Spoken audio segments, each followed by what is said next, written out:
भगवान आनंद स्वरूप हैं। और देखिए, जब नंद जी के घर में भगवान आए ना, तो कोई भी ये नहीं कह रहा है कि नंद के घर लाला हुआ है। कोई भी ये नहीं कह रहा कि नंद के घर बेटा हुआ है, लाला हुआ है। सब एक ही बात कह रहे, नंद घर आनंद भयो। जय कन्हैया लाल। इतने धीरे से। अरे भाई, ठाकुर जी को भी तो लगे ना कि गोरखपुर वाले आज इंतजार में बैठे। नंद घर आनंद भयो। वाह।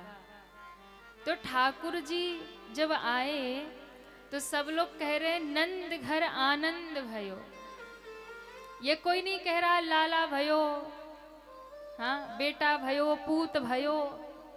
सब कह रहे आनंद भयो।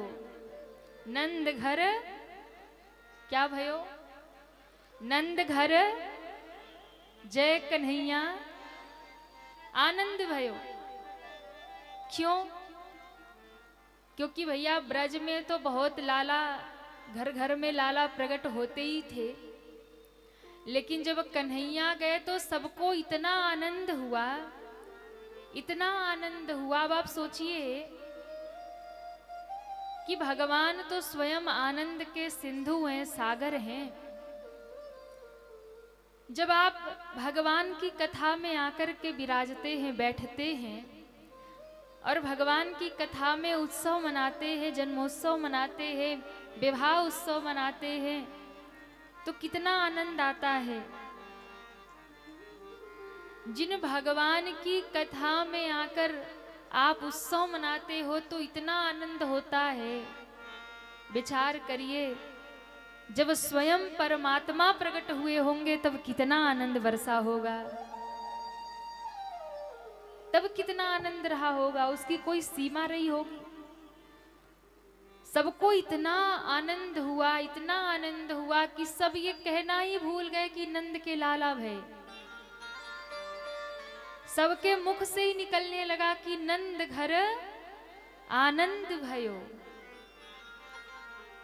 क्योंकि भगवान का स्वरूप है आनंद। तो भगवान की कथा में जब इतना आनंद है तो स्वयं भगवान जहां होंगे वहां कितना आनंद होगा। तो आज की कथा और आज से आगे जो भी कथा आप सुनेंगे सब आनंद वाली ही होगी। भागवत जी में वैसे भी 3 दिन तो सब ज्ञान की ही बात होती है। 3 दिन तक तो पूरे शास्त्र की, पुराण की, ज्ञान की यही सब चर्चा होती है। लेकिन चौथे दिन जैसे ही भगवान प्रकट होते हैं ना, तो भगवान जब आ जाते हैं तो फिर कथा में रोज कोई न कोई उत्सव आनंद होता ही रहता है। अब आज जन्मोत्सव होगा, कल गोवर्धन पूजा, परसों भगवान का विवाह, तो रोज आनंद ही आनंद बढ़ता ही जाएगा। अब 3 दिन तो थोड़ी, अब जो भक्त हैं उन्हें तो रोज ही कथा में आनंद है। पर जो ऐसे ही कथा में भाई निमंत्रण है तो जाना पड़ेगा, या फिर लोग जा रहे, मित्र जा रहे तो साथ में ले लिए, तो ऐसे लोग तो 3 दिन तो उनको लगता है बड़ा नीरस है। पर जब लीला शुरू हो जाती तब बोले अब आनंद आ रहा है। पर जो भक्त होता है, जो रसिक होता है, उसे तो रोज ही आनंद होता है। लेकिन जब भगवान प्रकट होते हैं तो फिर उसका आनंद अलग हो जाता है। कल की कथा में हम सभी ने भगवान शिव के विवाह का दर्शन किया। कथा आती है महाराज मनु के 3 कन्याओं की कथा, जिसमें आहुति, देवहूति और प्रसूति की कथा आई।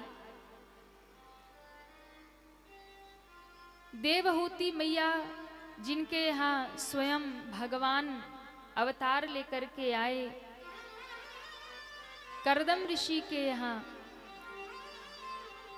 स्वयं भगवान कपिल देव के रूप में आए, जो भगवान के ही 24 अवतारों में एक अवतार माने जाते। ऐसे कपिल भगवान की कथा आई, जिनके कारण गंगा सागर तीर्थ बना और आज भी कहा जाता है कि और तीर्थ बार बार पर गंगा सागर एक बार। ऐसे कपिल भगवान की भी कथा भागवत जी में आती है। दो पुत्र हुए उत्तानपाद और प्रियव्रत, इनकी भी कथा आई। महाराज उत्तानपाद के यहाँ उनका दो विवाह हुआ, दो रानियां हुई। बड़ी रानी जो थी उनका नाम था, छोटी रानी जो थी और बड़ी रानी जो थी सुनीति और सुरुचि। सुरुचि छोटी रानी, सुनीति बड़ी रानी, और दोनों के यहाँ एक एक संतान हुई। छोटी रानी जो सुरुचि थी उनके पुत्र का नाम था उत्तम, और जो बड़ी रानी थी सुनीति उनके पुत्र का नाम था ध्रुव। क्या नाम था? ध्रुव। ध्रुव जी महाराज की कथा बड़ी प्यारी कथा है। ध्रुव जी महाराज अपनी माँ के संग रहते हैं, और जो बड़ी रानी सुनीति है ना, वो बड़ी भागवत भक्त हैं। वो भगवान का बड़ा भजन करती हैं, वो सत्संग करती हैं, संतों की सेवा करती हैं। अब नाम ही है सुनीति, यानी सुंदर नीति। छोटी रानी है सुरुचि, पर जो महाराज है ना, उनका प्रेम छोटी रानी के प्रति ज्यादा है। बड़ी रानी को थोड़ा कम प्रेम करते, छोटी रानी को अधिक प्रेम करते। कथा जो भी हो, पर इस कथा का निचोड़ हम आपको बतावे कि राजा जो है वो कोई और नहीं है, हम और आप ही। और एक है सुरुचि, पर हम लोग जो है ना वो सुनीति को नहीं मानते, हम लोग सुरुचि को ज्यादा मानते हैं। बात समझ में आ रही है? अरे हाँ या ना? ये कथा तो भागवत की है, महाराज उत्तानपाद की कथा है, लेकिन इसका एक आध्यात्मिक अर्थ भी है जो हमारे जीवन से जुड़ रहा है। तो महाराज उत्तानपाद राजा जो है, इनकी दो रानियां, एक को अधिक प्रेम करते, छोटी को ज्यादा प्रेम करते, बड़ी को कम प्रेम करते हैं, उसे अधिक मानते, उन्हें कम मानते हैं। यही हाल हमारा और आपका है। महाराज उत्तानपाद कोई और नहीं, हम और आप ही हैं। हमारे पास भी दो पत्नियां हैं, यानी हमारी जो मति है ना, बुद्धि है, यही हमारी दो पत्नियां हैं। एक है बुद्धिमानी और एक है मनमानी। सुनीति कौन है? बुद्धिमानी। सुरुचि है मनमानी, यानी अपनी रुचि के अनुसार हमें जो अच्छा लगेगा हम वो करेंगे। तो हम लोग भी ज्यादा वही करते हैं। बुद्धिमानी जो कहती है उसे छोड़ देते हैं, और मनमानी जो कहती है वही करते, उसी की मानते हैं। अब जैसे कोई कहेगा कि भाई चलो कथा सुनने, बुद्धिमानी कहेगी कि भैया कथा आई है, ऐसी कथा बार बार नहीं मिलती, भागवत की कथा बड़े कृपा से मिलती है। तो बुद्धिमानी कहती है कि रोज तो माया लगा रहेगा, रोज काम धंधा लगा रहेगा, चलो कथा सुनने।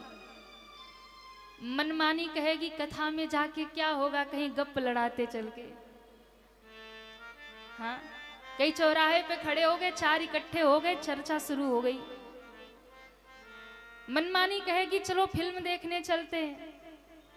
मनमानी कहेगी चलो कहीं घूम के आते, कथा तो रोज ही कहीं न कहीं होती ही रहती है। तो हम भी मनमानी की ही मानते हैं, बुद्धिमानी की नहीं मानते। बुद्धिमानी कहती है सत्संग करो, कथा सुनो, भजन करो, कीर्तन करो, प्रभु का नाम सुमिरन करो। और मनमानी कहती है कि चलो पूरी जिंदगी ही पड़ी है भजन करने के लिए, अभी तो खाओ पियो मौज करो, घूमो फिरो आनंद करो। तो ये हम लोगों की ही हालत है। बड़ी रानी बहुत भगवत भक्त हैं। एक बार घटना घटी कि महाराज बैठे थे सभा में, और उत्तम भी गोद में बैठे थे। छोटी रानी के जो पुत्र हैं वो भी महाराज की गोद में बैठे थे। कहते हैं जब उसी समय ध्रुव जी ने अपने पिता को देखा, उत्तम को गोद में बैठे देखा, तो ध्रुव जी के मन में आया कि मैं भी पिताजी की गोद में बैठ जाऊं। दौड़े दौड़े गए और ध्रुव जी महाराज पिता की गोद में बैठ गए। ज्यों पिता की गोद में बैठे सुरुचि ने देख लिया। सुरुचि ने जैसे ही देखा तो सुरुचि को बड़ा क्रोध आया और तुरंत ध्रुव जी महाराज को पकड़कर गोद से उतार दिया, धक्का दे दिया, नीचे गिरा दिया। जैसे ही गिरे तो ध्रुव जी रोने लगे। ध्रुव जी ने कहा, मां, क्या मैं इनका पुत्र नहीं हूं? क्या ये मेरे पिता नहीं हैं? बोले बिल्कुल ये तुम्हारे पिता हैं, तुम इनके पुत्र हो। तो क्या मुझे मेरे पिता के गोद में बैठने का भी अधिकार नहीं है? जब उत्तम पिता की गोद में बैठ सकता है तो मैं क्यों नहीं बैठ सकता? मुझे भी तो पिता की गोद में बैठना है, मैं भी तो इनका पुत्र हूं। सुनीति ने कहा, सुरुचि ने कहा, ध्रुव तुम भले ही इनके पुत्र हो, ये तुम्हारे पिता हैं, लेकिन तुम इनके गोद में बैठने के अधिकारी नहीं हो। तुम्हारी योग्यता नहीं है पिता की गोद में बैठने की। बोले जब उत्तम बैठ सकता है तो मैं क्यों नहीं बैठ सकता? ये मेरे भी पिता हैं। उन्होंने कहा, भले ही ये तुम्हारे पिता हैं पर मैं तुम्हारी माता नहीं, मैं तुम्हारी माता नहीं। तुम्हारी माता तो वो सुनीति है और सुनीति के पुत्र होने के कारण तुम पिता की गोद में बैठने के अधिकारी नहीं हो। ध्रुव जी ने पूछा, ऐसा क्यों?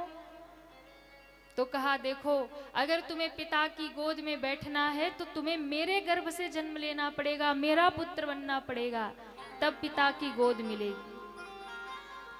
इसलिए अगर पिता की गोद में बैठना है तो जाओ पहले तपस्या करो, नारायण को प्रकट करो, और नारायण जब प्रकट होकर पूछे तुम्हें क्या चाहिए तो कह देना कि मुझे सुरुचि के गर्भ से जन्म दो। जब तुम मेरे पुत्र बन करके जन्म लोगे तब इस पिता की गोद में बैठने का तुम्हें अधिकार मिलेगा। ध्रुव जी रो पड़े, रोते रोते माँ के पास आए।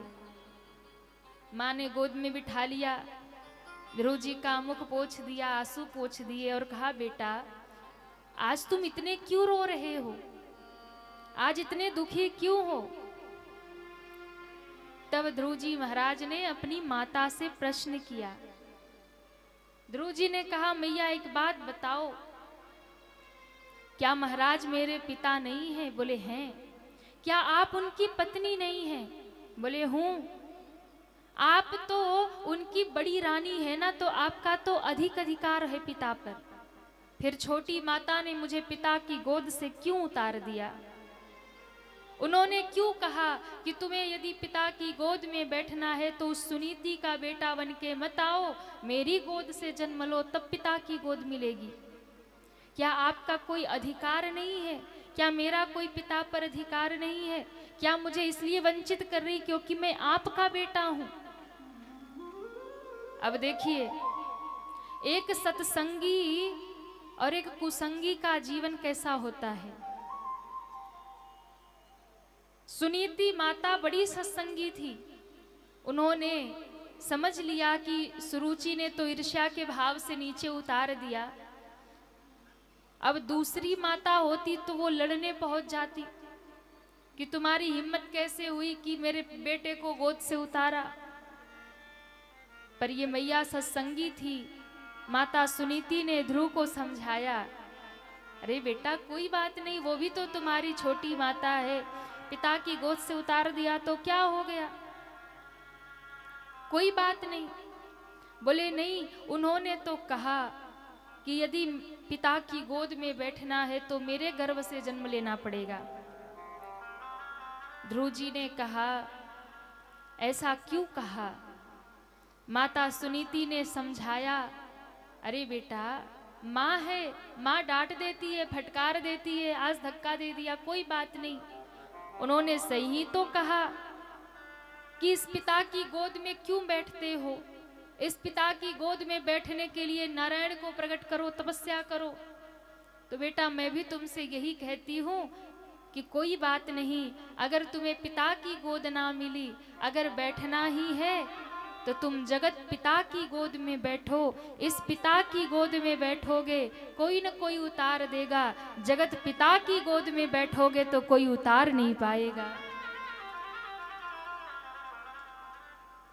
इस संसार के पिता की गोद में बैठना ही क्यों है। माँ ने तो सोचा बच्चा अभी रो रहा है, ऐसे समझा दे, लेकिन ये बात ध्रुव जी के मन में बैठ गई। ध्रुव जी को लगा कि अब मुझे तपस्या करना और भगवान को प्रकट करना है। और ये मन में बात जब गहरी बैठ गई तो माँ को प्रणाम करके आज्ञा ली, माँ मुझे आज्ञा दो, मैं तपस्या करूंगा, नारायण को प्रकट करूंगा। माँ ने सोचा छोटा बालक है, ऐसे बोल रहा होगा। पर ध्रुव जी महाराज जंगल की ओर निकल पड़े तपस्या करने। विचार करिएगा, अच्छा या बुरा, ये दोनों ही सीख बच्चे को माँ से ही मिलती है, माँ से ही मिलती है। एक माँ के हाथ में है कि वो अपने बच्चे को क्या बनाना चाहती है। एक माँ चाहे तो अपने बेटे को चोर बना दे, बड़े से बड़ा डाकू बना दे, बड़े से बड़ा अपने बेटे को अपराधी बना दे। और एक माँ चाहे तो अपने बेटे को बड़े से बड़ा भगवत भक्त बना दे, कोई अच्छा इंसान बना दे। माँ उसको सीख कैसा दे रही, ये माँ के हाथ में है। माताएं कई बार गलती करती है, बेटा जब गलती करके आता है, कोई गलत काम करके आता है ना, तो माताएं ढक लेती हैं। और कभी कभी तो पति से भी चोरी करती है, बेटे को सपोर्ट करती है। गलत कार्य करके आए ना तो भी पिता यदि क्रोधित हो तो माँ पीछे से कहती तुम चिंता मत करो, हम संभाल लेंगे। और ये बहुत गलत बात है। और फिर कल को जब वही बेटा माँ को गालियां देता है तब माँ रोती है। इसलिए माँ के हाथ में है कि वो अपने बेटे को क्या बनाना चाहती है। वो चाहे तो बड़े से बड़ा महात्मा बना दे, बड़े से बड़ा संत बना दे, वो चाहे तो बड़े से बड़ा अपराधी बना दे, ये माँ के हाथ में है। अच्छी सीख, अच्छी शिक्षा, बच्चे के भीतर अच्छा संस्कार भरना, ये माँ के हाथ में है। ये माँ तय करती है कि अपने बच्चे को कौन सी दिशा देनी है। और आज के समय में सबसे बड़ी समस्या यही है कि घर में लोग सबसे अधिक दुखी हैं अपने बच्चों से।